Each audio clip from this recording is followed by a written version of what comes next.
محترم ناظرین، معاذ اللہ کچھ لوگ ایسے ہیں جو واقعہ کربلا کو لے کر امام علی مقام امام حسین رضی اللہ تعالیٰ عنہ کی توہین کرتے ہیں معاذ اللہ، اور یزید کو امیر المومنین کہتے ہیں معاذ اللہ، اور ابھی حال ہی میں کچھ لوگوں نے یزید زندہ باد تک کے نعرے لگا دیے معاذ اللہ۔ تو آپ کے سامنے میں کچھ حوالہ جات پیش کروں گا کہ یزید کے حوالے سے اہل سنت کا کیا موقف ہے اور یزید کیسا شخص تھا، کس طرح کا شخص تھا۔ تو بخاری شریف جو ہے یہ اس کے اندر ایک باب بندھا ہوا ہے۔ نبی کریم صلی اللہ علیہ وسلم کا ارشاد ہے کہ میری امت کی ہلاکت چند بے وقوف لڑکوں کے ہاتھوں سے ہوگی۔ یہ باب کا نام ہے، بخاری شریف کے اندر باب ہے، اور اس باب کے تحت حدیث بیان کی کہ حضرت ابو ہریرہ رضی اللہ تعالیٰ عنہ فرماتے ہیں کہ میں نے نبی کریم صلی اللہ تعالیٰ علیہ وسلم سے سنا، آپ فرماتے تھے کہ میری امت کی ہلاکت قریش کے چند لڑکوں کے ہاتھوں سے ہوگی۔ تو یہ سن کر مروان نے کہا ان لڑکوں پر اللہ کی لعنت ہو۔ تو حضرت ابو ہریرہ رضی اللہ تعالیٰ عنہ نے فرمایا اگر میں چاہوں تو بتا دوں کہ وہ فلاں ابن فلاں اور فلاں بن فلاں ہیں۔ اس حدیث کی شرح میں شیخ محقق شاہ عبدالحق محدث دہلوی رحمۃ اللہ علیہ ارشاد العلومات صفحہ نمبر 286 جلد نمبر 4 میں لکھتے ہیں کہ حضرت ابو ہریرہ رضی اللہ تعالیٰ عنہ ان لڑکوں کو ان کے ناموں اور صورتوں سے پہچانتے تھے، مگر ڈر اور فساد کی وجہ سے ان کا نام ظاہر نہیں فرماتے تھے، اور مراد اس سے یزید اور ابن زیاد اور ان کی مثل بنو امیہ کے دوسرے نوجوان ہیں۔ اللہ ان کو ذلیل کرے، بلا شبہ انہی سے اہل بیت رسول صلی اللہ تعالیٰ علیہ وآلہ وسلم کا قتل اور ان کا قید کرنا اور خیار مہاجرین و انصار کا قتل کرنا ظہور میں آیا ہے۔ حجاج جو عبد الملک بن مروان کا امیر الامراء تھا، اور سلیمان بن عبد الملک اور اس کی اولاد سے جو لوگوں کی جان و مال کی تباہی و بربادی ہوئی ہے، وہ کسی سے پوشیدہ نہیں۔ محترم ناظرین، امام علی مقام امام حسین نے یزید پلید کی بیعت سے کیوں انکار کیا؟ اس لیے کہ یزید جو ہے وہ فاسق تھا، شرابی تھا، ظالم تھا۔ اس لیے امام علی مقام امام حسین رضی اللہ تعالیٰ عنہ نے یزید پلید کی بیعت سے انکار کیا، اور آپ جو ہے مدینہ منورہ چھوڑ کر مکہ مکرمہ گئے۔ پھر اس کے بعد پھر آپ جو ہے کوفہ کی طرف روانہ ہوئے بعد میں خطوط آنے کے بعد۔ تو امام علی مقام امام حسین رضی اللہ تعالیٰ عنہ نے یزید کی بیعت کا انکار اس لیے کیا کہ وہ فاسق، شرابی اور ظالم تھا، اور اہل سنت کا بھی یہی اس بات پہ تمام سب کا اتفاق ہے، اجماع ہے کہ یزید فاسق، شرابی اور ظالم تھا۔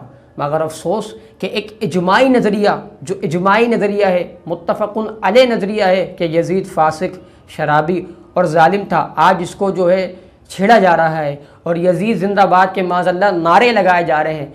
آئیے میں آپ کو بتاتا ہوں کہ امام علی مقام امام حسین نے یزید پلید کی بیعت سے انکار کیا، کیوں کیا۔ اس حوالے سے جو ہے حضرت شاہ عبدالعزیز محدث دہلوی اپنی کتاب سر شہادتیں صفحہ نمبر 12 میں آپ نے جو ہے فرمایا کہ امام علی مقام امام حسین رضی اللہ تعالیٰ عنہ نے یزید کی بیعت سے انکار کیا کیونکہ وہ فاسق، شرابی اور ظالم تھا، اور امام حسین مکہ تشریف لے گئے۔ محترم ناظرین، آج کچھ لوگ نعرہ لگاتے ہوئے یہ بھی کہہ رہے تھے کہ امیر المؤمنین یزید معاذ اللہ زندہ باد۔ تو آپ کو میں ایک حوالہ دیتا ہوں کہ حضرت عمر بن عبدالعزیز جو کہ بہت ہی عدل و انصاف کرنے والے ایک خلیفہ گزرے ہیں، وہ حضرت عمر فاروق اعظم رضی اللہ تعالیٰ عنہ کی اولادوں میں سے تھے۔ ان کے حوالے سے تہذیب التہذیب صفحہ نمبر 361 پر یہ بات موجود ہے کہ حضرت عمر بن عبدالعزیز رضی اللہ تعالیٰ عنہ کی مجلس میں ایک مرتبہ ایک شخص نے یزید کا ذکر کرتے ہوئے اس کو امیر المؤمنین کہا۔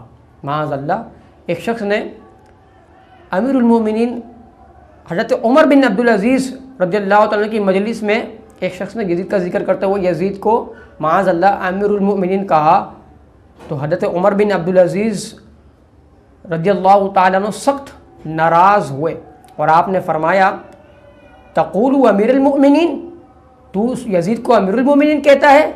پھر اس کو آپ نے جو ہے بطور سزا 20 کوڑے لگوائے، 20 کوڑے یزید کو امیر المؤمنین کہنے پر۔ عمر بن عبدالعزیز رضی اللہ تعالی عنہ نے۔